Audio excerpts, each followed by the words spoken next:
अब बच्चे आ जाओ सी पॉइंट पर। ए पॉइंट हमारा नोट नंबर 8 का हमारा ए पॉइंट क्लियर हो गया, बी पॉइंट क्लियर हो गया। अब सी पॉइंट पर आ जाओ। सी पॉइंट क्या बोल रहा है कि अगर ए बी से बड़ा है, ठीक है, तो और ए भी पॉजिटिव है बी भी पॉजिटिव है, तो दोनों साइड तुम स्क्वायरिंग कर सकते हो। जैसे हम इक्वालिटी में स्क्वायर करते हैं ना, इक्वालिटी जब होता है हमारे पास इक्वेशन होता है, जैसे होता है ना x is equal to y, तो हम क्या बोलते हैं, बिल्कुल आराम से बोलते हैं x square is equal to y square. But inequality में थोड़ा चेंज है, ये इनइक्वालिटी है, ये इक्वालिटी नहीं है। यहाँ पे a अगर b के से ग्रेटर है तो इसका स्क्वायर भी ग्रेटर होगा, बट कब होगा ग्रेटर, जब a और b दोनों पॉजिटिव हो, ठीक है। a अगर b से स्मॉल ग्रेटर है तो इसका स्क्वायर क्या हो जाएगा, a square less than b square हो जाएगा, कब, जब a और b दोनों निगेटिव हो, ठीक है। मतलब क्या है, कहने का ये मतलब है कि इनइक्वालिटी, मान लो कि लिखा हुआ है ऐसे, देखो ध्यान से सुनो, अगर ऐसे लिखा हुआ x is greater than y, और यहाँ पे तुम्हें पता है कि where x y belongs to R plus, दोनों पॉजिटिव है, दोनों पॉजिटिव भी है और x जो है y से बड़ा है, तो तुम बिल्कुल स्क्वायर कर सकते हो, कोई प्रॉब्लम नहीं है। तो ये भी ट्रू है, x y से ग्रेटर है, दोनों पॉजिटिव है, तो तुम स्क्वायर कर सकते हो। x अगर y से स्मॉलर है, where x y belongs to R plus है, तो फिर भी तुम क्या कर सकते हो, स्क्वायर कर सकते हो, कोई प्रॉब्लम नहीं है। ये भी ट्रू है, ये भी ट्रू है। अगर x और y दोनों, मतलब क्या है कि इनइक्वालिटी में x और y इन्वॉल्व है, अगर दोनों पॉजिटिव है तो तुम स्क्वायर कर सकते हो, तो इनइक्वालिटी चेंज नहीं होगा। अगर दोनों निगेटिव है फिर भी स्क्वायर कर सकते हो, इनइक्वालिटी चेंज नहीं होगा। जैसे फॉर एग्जांपल देख लो, मान लो ऐसे लिखा है 5 इज ग्रेटर देन 3, तो ये भी पॉजिटिव है, ये भी पॉजिटिव है, तो इसका स्क्वायर भी ट्रू होगा। 5 square is greater then 3 square, इसका मतलब क्या हो गया, 25 इज ग्रेटर देन 9। ये भी क्लियर है, कोई प्रॉब्लम नहीं है। अब अगर मैं ऐसे ले लूँ, अगर मैंने ऐसे ले लिया, suppose that -3 is greater then -3 is greater then -4 की जगह तुम ऐसे ले लो, एक पॉजिटिव ले लो एक निगेटिव ले लो। तो जैसे तुम ऐसे ले लो, -3 इज लेस देन, ऐसे तुम ले लो, 3 जो होगा वो ग्रेटर है ना -4 से, ठीक है ना।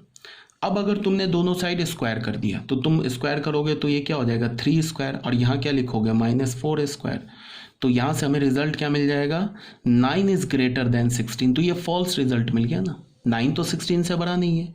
क्यों फॉल्स रिजल्ट मिला, क्योंकि एक पॉजिटिव था एक निगेटिव था, तो एक पॉजिटिव है एक निगेटिव है, तब तुम स्क्वायरिंग नहीं कर सकते हो इनइक्वालिटी में।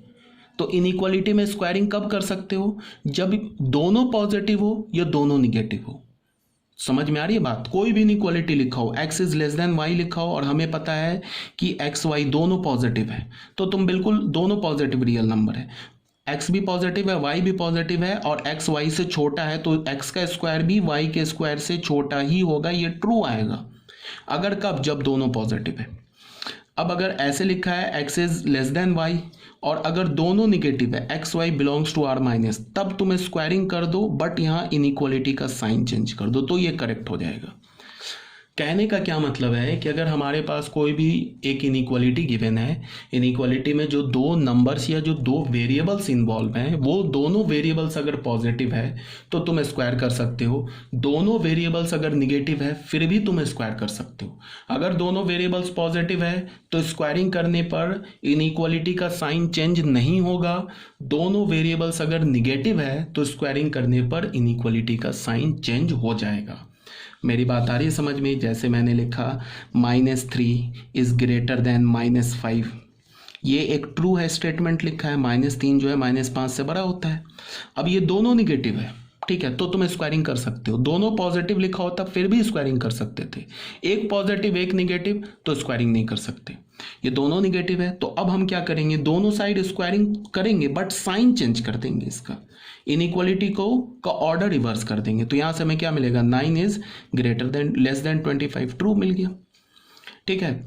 अगर ऐसे लिखा है 4 इज ग्रेटर देन 2, तो ये दोनों पॉजिटिव है, तो स्क्वायरिंग करने पर हम इनइक्वालिटी का साइन चेंज नहीं करेंगे।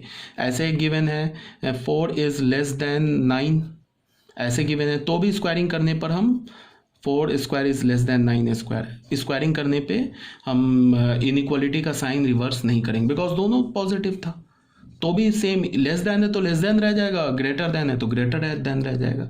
बट अगर दोनों निगेटिव है, -6 है और ये लिखा हुआ है इज लेस देन -4, अब जब हम दोनों साइड स्क्वायरिंग करेंगे तो क्या होगा, साइन को चेंज कर देंगे। ये बात आ रही है समझ में? एक साइड पॉजिटिव है एक निगेटिव है तो स्क्वायरिंग करेंगे, यही बात यहाँ पे लिखा हुआ है। If a is greater than b, a square is will be greater than B square कब होगा, if a comma b is less than 0। ठीक है, चाहे यहाँ पे ग्रेटर हो चाहे यहाँ पे लेस देन हो, तो फिर क्या हो जाएगा, A square is less than B square, मतलब कि इनइक्वालिटी का साइन रिवर्स नहीं करेंगे अगर दोनों पॉजिटिव है। ठीक है, इसको तुम ऐसे भी लिख सकते हो, कोई दिक्कत नहीं, ऐसे भी लिख सकते हो। A is less than B implies A square is less than B square कब, इफ ए बी पॉजिटिव। यहाँ ऐसे भी लिख सकते हो, इसको तुम ऐसे भी लिख सकते हो, A is less than B implies A square is greater than B square कब, if A B is negative. मतलब सिंपल सा एक बात तुमको याद रखना है कि स्क्वायरिंग हम कब करते हैं, जब दोनों नंबर या तो पॉजिटिव हो या दोनों निगेटिव हो। अगर दोनों नंबर पॉजिटिव